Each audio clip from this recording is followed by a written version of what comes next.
So, good afternoon, everyone, and welcome to the Free Press Journal.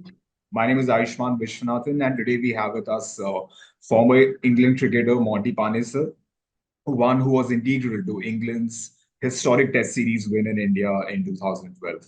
So, welcome, Monty, to Free Press Journal. How have you been? Yeah, really good. Thank you. Yeah, thank you for having me on the show. So the thing is, we start with the ongoing series between India and Australia. Before the series, did you predict for the scoreline to be 1-1 going into the Boxing Day test? Like the thing is, it's like been a proper tug of war between the two sides. Yeah, look, absolutely. Look, I think India versus Australia is becoming one of the most competitive series, which a lot of people watch now all over the world. And I think it's great to see that they've got five test matches there, which I think it's now competing with England versus Australia, the Ashes. So it's brilliant that they've got five test matches because it just the ongoing battles throughout the series, just to see how India cope with Australia and also Australia, how they sort of, they kind of struggled with the competitiveness of Indian cricket. Yeah, of course.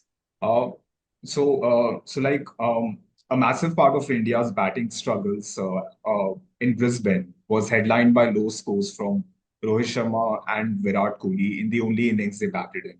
How do you see them going in the MCG test?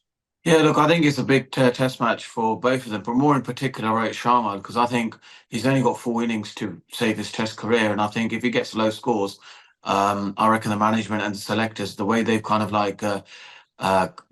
just probably told Ashwin that, you're not part of the future plans anymore because they've Yeah. got Washington Sundar in place for him. I think that's going to be the same thing with Rohit Sharma. They're going to probably just say to him, look, you haven't got any good scores at the moment. I think, we're going to move on from you.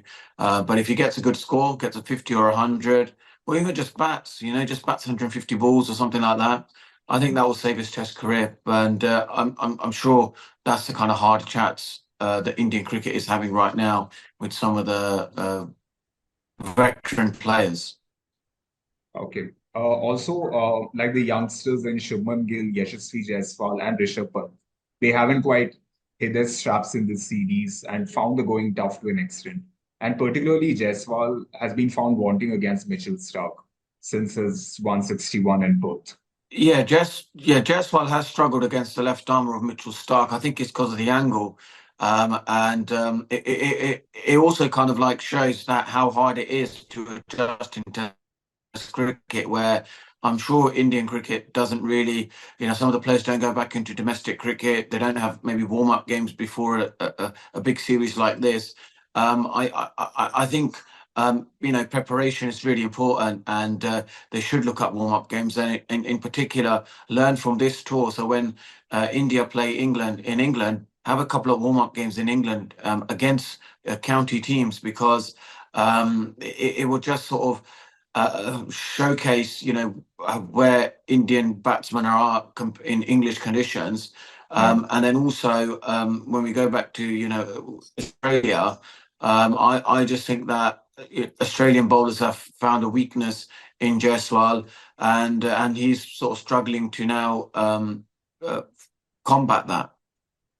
Do you see India making any changes to their 11 for the MCG test? Well, I think they may replace Jadeja and Washington Sundar may come in for that. But apart from that, there may be a shift in the top order. Rohit Sharma may just go, look, let me go up top of the order. I think that's where he's best suited. I don't think six is his position. So I may just see Rohit Sharma open the batting and kind of lead from the front a little bit. I think when he's batting, he's hiding away or he's unsure a little bit about his game in Australia. I think when he's batting at top of the order like he does in India, I think that's where Rohit Sharma's best suited. So, in my opinion, I think he should open the batting. How do you see the episode of R Ashwin retiring? Because going by Rohit Sharma's statement in the press conference, it seems Ashwin wanted to be part of the playing 11 consistently, or he wanted to leave. Do you feel a player of Ashwin's stature should be one of the first teams in the playing 11 regardless of the conditions? Yeah, well, I think in India, on turning pitches, he is the first guy you put on the team sheet. But then away from home, he needs to have that obviously similar impact. And you can't be sort of relying on your record in India. And I suppose he's got a healthy competition in Washington Sundar, who probably, the way his stock delivery is a bit quicker, maybe a bit more effective on Australian pitches than maybe Ravinder Ashwin's. So I think, in my opinion, what the selectors and the team have done is kind of like said, well, I just don't think you're going to be part of our future plans now. So what they probably should have done was said to Ravinder Ashwin, look, listen, we're going to definitely pick you for the Sydney Test match, right? Regardless of the result. And if you want a farewell Test match, let's have it. Let's do the battle of the spinners, Nathan Lyon versus Ravinder Ashwin, and that's a nice way to send him off. And thank you for his services for Indian cricket. But the way he's gone like this midway through a Test Yeah. series, where potentially his presence can be helped as well. It's a similar thing what Graham Swan obviously did. When rightly so. Once you've earned your stripes, it's up to you when you want to decide. But then you do get the backlash of, well, the slip was shrinking and he left, right? If India loses Test series, but if India win it, then it just covers the cracks. Everyone will say, right, yeah, what a brilliant decision it was by Ashwin. He did it for the best for the team, and the team ended up doing really well. So it depends on the result, really, on the impact of this decision. But if I was in the same place, I probably would have stayed, maybe till the end, and just being there as a support, as for Gambia, for the rest of the teammates, and just be there for them. I think that would have been a better fitting. And then maybe had a farewell dinner or wherever it is organised by the BCCI back at home. Would have been a better option. But leaving halfway through kind of just opens up speculation. Was there a rift? Was there, something that wasn't quite right? Was Ashwin not respected and loved to the icon that he's supposed to be? Do you know what I mean? So, it just opens up so many other questions. And maybe, yeah, maybe the form that he was in, he should have been the first, on that team sheet and said, go on, then these pitches are not turning as much. You played the first Test match, but you've done so well in India. We're going to give you, the first Test match. And maybe he just felt that there wasn't that a level of respect for Ashwin, and he just had enough. He goes, sod it. I'm going home now, and that's me done. I think it was very poorly mismanaged. He was one of the great icons of Indian cricket, and he easily could have just had his farewell tour in India before this Test series of Australia. But they've obviously been a bit of a mismanagement talk where I think Ashwin's probably had a chat with the management and said, "Look, where does my future lie?" And they probably just said an honest chat that, "Look, Washington Sundar's ahead of you at the moment." And he's probably thinking, I've taken over 500 Test wickets. I should not be in a position, waiting to have my, chance to play. And maybe, leaving halfway through tour, probably what I feel wasn't the right decision. But he could have had his farewell Test in Sydney. But I think it was poorly mismanaged. Let's be honest. This is not the way you treat your international icons. If he was an English off spinner with 500 Test wickets, he would have got a proper send off at the Oval. There would have been a big fuss about him, huge media attention, huge build up, would have celebrated the icon that he is, and would have made a huge fuss about him. To go away like this, I think, doesn't serve what he's done for Indian cricket. And I hope that when they get back, that there's a special ceremony for him, because he needs that level of respect that he has served for India. And a word on Jasprit Bumrah's performance in the series, because he has cast a spell on the Australian top order, and they've been struggling to get away in the first three tests. Yeah, look, I think Indian cricket fast bowling department relies heavily on Jasprit Bumrah. Jasprit Bumrah is probably the X factor, the guy who kind of like turns the match towards India's favour, and he is the most valuable player, in my opinion, for the Indian team. And also, I believe that the way his strike rate is, the way he's sort of taking wickets at the moment, the Australians top order don't have any answer. So I think that's a valuable asset. I just think that he hasn't got another partner with him, and I feel a good partner for him on overseas test matches will be like Ashdeep Singh, because you can see the impact of a left armer. And Travis Head, he hasn't got a great record against Ashdeep Singh. So sometimes when you're playing these little battles in a three test or a five test series, all Ashdeep Singh's job is just get me Travis Head's wicket. That's it. You don't have to do anything else. But also, it gives that variation in the attack. It becomes a bit same. Australian bowlers will start thinking, right, 5, 6 overs, don't get out to Jasprit Bumrah, and then we got Siraj, we got Rana. They're very same type of bowlers. So then the attack becomes very similar if you just negate Jasprit Bumrah. And I think that's how the Australians are going to be looking into it. But Jasprit Bumrah, wow, he is the deciding factor between India winning this Test series or not, because I think the batting is just not firing like it needs to. So it will. I think India will have to think about bowling Australia out under 350. Anything under 350, under 300, game on. And I think that's what Jasprit Bumrah's got to think in his head. Right, I've got to bowl, you know, get top order wickets with that first spell, like he did at Perth, and that's got to be the consistency. 3 or 4 wickets, at least 3 wickets in his first spell. I think India will always be in the game. Speaking of Australia, not being able to actually enforce a follow-on at the Gabba, do you feel it would have affected their psyche uh, ahead of the MCG test? Well, I think it kind of would affect them in the back of their mind, thinking that Indian really fighting here. They're not just gonna, even if they are on the back foot any time in the test match, India will fight their way into a position that makes them that they don't lose the test match. So you can see how much this series means and how much people are watching all over the world, because you kind of thought India probably would have lost that test match 2-1 going into Melbourne. And here we go again. India just out of their depth in Australian conditions. Yeah. But I feel that that tag is being removed series by series, because India is the only team that comes to Australia that actually competes and does really well. They're the only team that actually can beat Australia in Australian conditions at the moment in world cricket. I don't think there's any other team in world cricket that can come to Australia right now and um, equally be on the same playing field, same level as the Australians in Australian conditions, which is a big achievement for Indian cricket. 20, 15 years ago, you would always think of, you lose a few wickets, they fall like a deck of cards, and end of the test match, move on to the next one. But in India are fighting their way through it. And you can see how much it mean to the players and they reacted. But also Gambhir, the way he kind of reacted, you can tell he's also under pressure.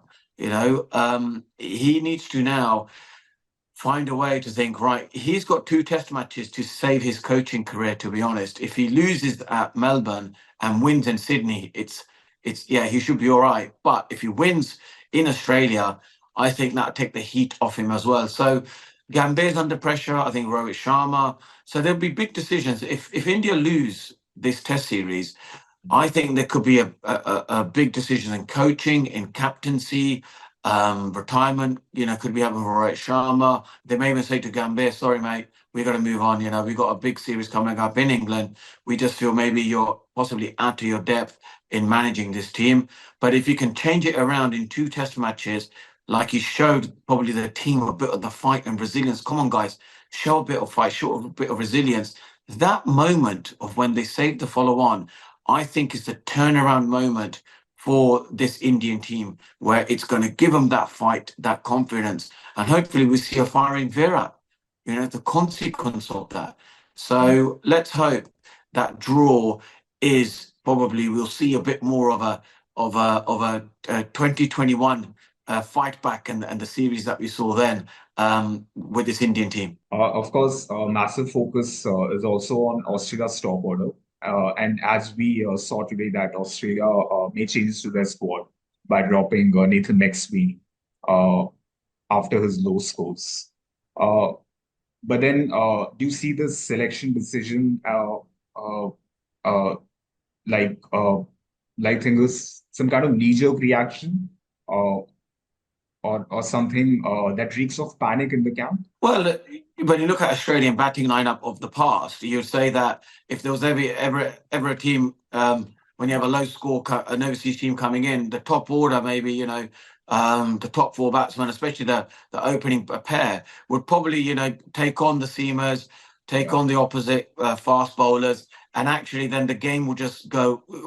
So you feel so far from the game that actually it's very much in Australia's favour. But it's not like that now. Australia don't really have a ready-made replacement for David Warner. And I think they're in the same camp as India, really. They don't really have the batting talent, I think, coming through. So much emphasis is on white ball cricket that players don't really want to work hard on their technique, get into a good defensive position, leaving the ball well. Because their game is so suited to the modern day, white ball game, that they bring that into T20 cricket. And when the ball's moving, they still play on the up, they still play the big shots, and they get themselves out. So I think the series is very much dependent on two things: is how India cope the fast bowlers, and how quickly they can get Travis Head out. If they get Travis Head out early, then I think India would benefit hugely on that. And just with Bumrah, his spell with the new ball and the old ball. So they're the three factors I think that would decide who wins the Test series. Do you feel Mitchell Marsh not being able to bowl a lot of overs is somehow impacting Australia in a way? Maybe someone like Bo Webster or maybe George Inglis could be brought in for the Boxing Day test. Yeah, there's a possibility that they may replace him because Josh Hazlewood, I think, is out, for the next Test match and Yeah. possibly the tie series. So they need to bring a specialist seamer in, and then that puts pressure on maybe to think, right, guys, let's just go with, four specialist bowlers. We need to strengthen our batting because the top order isn't as strong as it used to be. So yeah, Inglis is a good option because he's an attacking player at number six, and he's a similar to Glenn Phillips type of cricketer, which can probably take the game away from the opposition. And they will need that kind of similar innings to how Rishabh Pant, does for India, plays these extravagant shots. And he has to, look at the bravery and the talent of him that when in a difficult position, he will go and play the most extravagant shot. That's Rishabh Pant way of, getting India out of trouble. And same with Australia. We've seen Jasprit Bumrah probably, exposing them a few times, three down, and probably need Josh Inglis there to actually whack the ball out of the ground, play that positive innings. Like we see, that 6-7 position in Test cricket is absolutely vital now. That's what I reckon. Josh Inglis can do the similar role like Glenn Phillips is doing for New Zealand, and be that counter-attacking batsman. Steve Smith broke his 26 inning century rod in Brisbane. Do you feel he has finally turned a corner in his career, and how decisive will be his role going into the final test? Well, I think he's batted hard and he batted really well. And I don't know if he's turned a corner because I think Jasprit Bumrah will still find a way of Yeah. exposing him. But I think what Rohit Sharma and Virat Kohli, maybe when they're out behind the slips, is seen this is the way to bat, guys, long time. How he has his game plans, how his defense game is. And I think that's what, they should take from them. But for Steve Smith, I still feel he's moving around too much early on in his careers. His defense is a little bit not as solid as I've seen him to be. So I still feel he's not 100% confident within his game. Because a simple factor is there is that variation in this Indian lineup. But again, it all goes down to that Jasprit Bumrah. I think he struggles against him big time to line up. And once he goes past him, then you see a much more comfortable Steve Smith, and then you see the more Steve Smith that we know. But early on in his innings, I think he's very vulnerable, and I think that's where India will look to expose him again and think, yeah, he did get 100 because he saw out just with Bumrah, but if he doesn't do it again in Melbourne, they can get him out early. Speaking of England, how do you see them just like faring in 2025 based on their performances here? They have two big series lined up: the home series against India and the tour to Australia. Will so like uh, will will actually Bazball and Ben Stokes be purely judge on whether or not England can win the two series? I think very much so. I think, this is the biggest assessment for Bazball, and also the fitness on Ben Stokes. How bad is that hamstring? But yeah, look, I think that now it's the real assessment where we find out, how successful is Bazball as the term that they've created. India again. Will depend on the pitches that they are being exposed to in England, and I think England will look to produce entertaining cricket. I've seen in the past what they will look to produce flat pitches so they can play their baseball cricket rather than produce green seaming wickets, which I think will provide entertaining cricket from both sides, India and England. So I would love to see England produce just flat pitches throughout the series, because we want to see the Rishabh Pant that we see in Australia in England. We want to see, the Harry Brook of New Zealand in England against India, and just be Bumrah. Doesn't matter whatever pitch conditions they are. Him remaining fit throughout that Test series is going to be so important. So you want the best India team against the best England team, and you just don't want low-scoring games. You want high-octane, entertaining cricket, and I think that can be produced by having flat pitches. Uh, and also, given Ben Stokes' knee injury and hamstring issues, how long do you see him playing? Also, do you see him making a white ball return uh, in the upcoming edition of the Champions Trophy? Well, that's really up to him and how much he can bowl. But I think he kind of over bowls himself, and he tries to sort of, it's only important overs. Just think to yourself to bowl 10 to 12 overs per test match, where it's really important for him to bowl. I think he over bowls him. He wants to be, the same all-rounder that he was before. And I think he needs to just save himself for maybe the bigger spells against Australia, in Australia, and also in India as well, when they play against India, actually, in England. And save yourself the important passages of play rather than bowling 22 overs, 25 overs per test match. I think his body just cannot handle that anymore. So he needs to reduce his workload. And going back to your white ball, question, I just feel that he may just knock that on the head. He may just feel that actually I don't want to be part of the white ball cricket anymore. I need to focus on test matches and making sure I'm really fit. So we may not see him play white ball cricket, or we may just see him in just the passages of 5 over spells and coming and give us whack it out of the ground at number 5 or 6. We saw five or that sort of position, and that is still a big role for him, to play. So it depends where he fits in the plans for the white ball plans for England. But he still has a massive role to play in all formats because of the valuable player that he is for English cricket. That's it from my side. Thank you so much for your time, Monty. Uh, and things, I just hope we can do this more in the future. Until then, just all the best for your uh, for like for things for your endeavors. Yeah. Yeah. All right. Thank you, mate. Thank you. Thanks so much. Thank you very much.